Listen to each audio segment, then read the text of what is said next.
Hello friends, मेरा नाम है राहुल चौहान। टेक और ज्ञान में आप सभी का स्वागत है। और आज मैं आपके लिए लाया हूँ मैकडोनल्ड की बायोग्राफी। तो चलिए वीडियो को स्टार्ट करते हैं।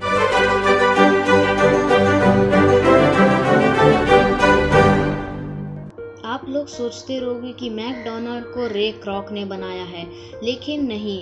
मैकडोनल्ड को दो भाइयों ने, रिचर्ड मैकडोनल्ड और मॉरिस मैकडोनल्ड ने मिलकर बनाया था 1940 में। पर मैकडोनल्ड जो आज ऊंचाइयों को छू रहा है वो रे क्रॉक की वजह से ही है। तो चलिए रे क्रॉक कौन थे वो जानते हैं। रे क्रॉक का जन्म 5 October 1902 Oak Park, Illinois, United States में हुआ था। उनका बचपन एकदम आम इंसान की तरह ही बीता और फिर 15 इयर्स में जब वर्ल्ड वॉर 1 चल रहा था तब उन्होंने एम्बुलेंस के ड्राइवर का काम करना शुरू कर दिया। और जब वर्ल्ड वॉर 1 ख़त्म हो गया तो उन्होंने एम्बुलेंस के ड्राइवर की जॉब छोड़ दी और पेपर के ग्लासेस बेचना शुरू कर दिए। ये सब करने के बाद उन्होंने पियानो यानी कि रेडियो स्टेशन जो होते वहाँ पे पियानो बजाना शुरू कर दिया।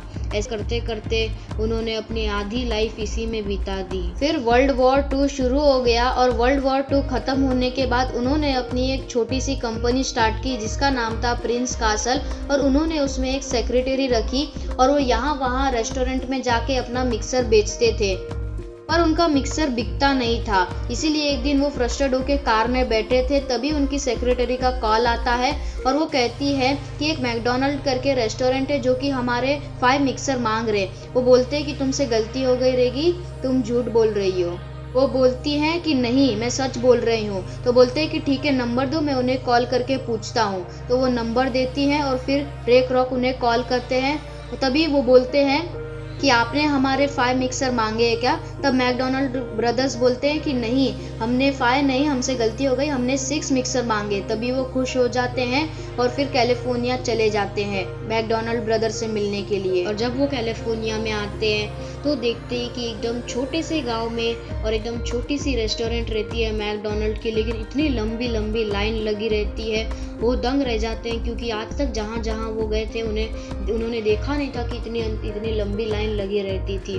वो सोचे कि ऐसा क्या मिलता है इनके पास, तो वो वहाँ पर गए, लाइन में लगे और फिर वो देख रहे थे कि बहुत सारे लोग जल्दी जल्दी अपने लाइन से निकल रहे। वो सोच रहे थे कि ये क्या हो रहा है। फिर जब उनकी लाइन आई तो उन्होंने बोला कि मुझे हैमबर्गर चाहिए। तो उन्होंने दिया और उन्होंने जैसे ही मांगा उसकी सिर्फ 10 सेकंड के बाद ही उन्हें हैमबर्गर मिल गया। वो सोचने लगे कि इतनी जल्दी ये लोग बना कैसे रहे हैं। इसीलिए वो अंदर गए और चेक किए कि यहाँ पर क्या चल रहा है। तभी उनकी मुलाकात रिचर्ड और मॉरिस मैकडोनल्ड से हुई, जो कि अपनी स्टोरी बताई कि कैसे हम लोगों ने अपने मैकडोनल्ड शुरू किया। उसके बाद उन्होंने उनकी टेक्निक देखी कि कैसे वो लोग अलग अलग सेक्शंस रख दिए थे, टमाटो सॉस के लिए, फिर बर्गर के लिए, फिर उसके अंदर के सॉसेस के लिए अलग अलग लाइन बना के रख दिए थे, एकदम फोर्ड की तरह। एक ये करेगा, फिर ये करेगा और एक करेगा, ऐसे करके बहुत जल्दी जल्दी लोगों को वेट नहीं करना पड़ता था बर्गर के लिए। तो उन्होंने उन दोनों भाइयों से कहा कि मुझे तुम्हारी एक फ्रेंचाइज चाहिए, मैं भी एक दुकान खोलना चाहता हूँ।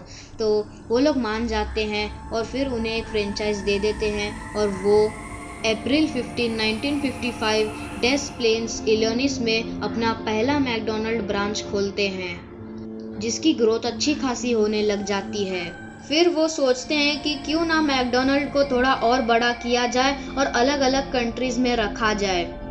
इसीलिए वो मैकडोनल्ड ब्रदर्स के पास जाते हैं और कहते हैं कि हम लोग अपना एक खुद का कंपनी खोल लेते हैं मैकडोनल्ड, ताकि हम लोग यहाँ वहाँ दूसरे कंट्रीज में बेच सके।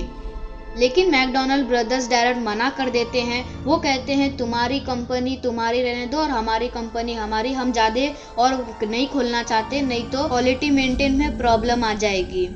फिर रे क्रॉक बोलते हैं वैसे भी तुम इतने कम ही तो बेचते हो, हमें और भी फ्लेवर्स डालने चाहिए, जैसे कि कोका कोला या फिर फ्रेंच फ्राइज और आइसक्रीम। ऐसे हम लोग डालेंगे तो मैकडोनल्ड और बड़ा होगा। लेकिन वो लोग मना कर देते हैं। और फ्रेंड्स, रे क्रॉक की बात भी सच है, क्योंकि अगर हम इंडिया में रहते हैं तो हम अमेरिका जाके थोड़ी ना हैमबर्गर खा सकते हैं। कोई ऑस्ट्रेलिया में रहता है तो थोड़ी ना वो ऑस्ट्रेलिया से प्लेन पकड़ के अमेरिका जाएगा और हैमबर्गर खाएगा। इसीलिए वो फ्रस्ट्रेट हो जाते हैं और एक दिन वो अपने दोस्तों के साथ मिलते हैं तो दोस्त लोग बोलते हैं, उनको एक सलाह देते हैं कि क्यों ना तू खुद के पैसे से ही एक जगह खरीद जिसमें तू अलग अलग लोगों को अपनी फ्रेंचाइजीज दे।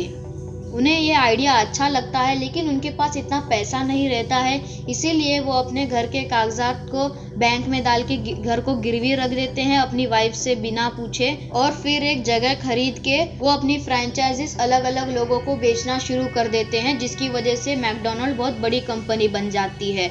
और वो मैकडॉनल्ड रेस्टोरेंट को हटा के मैकडॉनल्ड कॉरपोरेशन कर देते हैं, जो कि मैकडॉनल्ड ब्रदर्स को अच्छा नहीं लगता है। और फिर उन्होंने उनके ऊपर केस किया। उसमें उन्होंने कहा, रे क्रॉक ने, कि ठीक है, अगर तुम्हें ऐसा ही है तो तुम मुझे अपनी कंपनी दे दो। रिचर्ड मॉरिस मना कर रहे थे, लेकिन आखिरकार सब कुछ होने के बाद उन्हें देना ही पड़ा।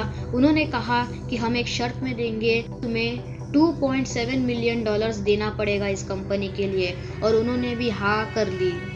फिर 1961 में पूरी की पूरी कंपनी उनकी हो गई, और आज वो कंपनी सेकंड सबसे ज़्यादा बड़ी कंपनियां है, जिसके एक दिन में 1 करोड़ से भी ज़्यादा बर्गर्स और अलग अलग तरीके के फास्ट फूड बेचे जाते हैं।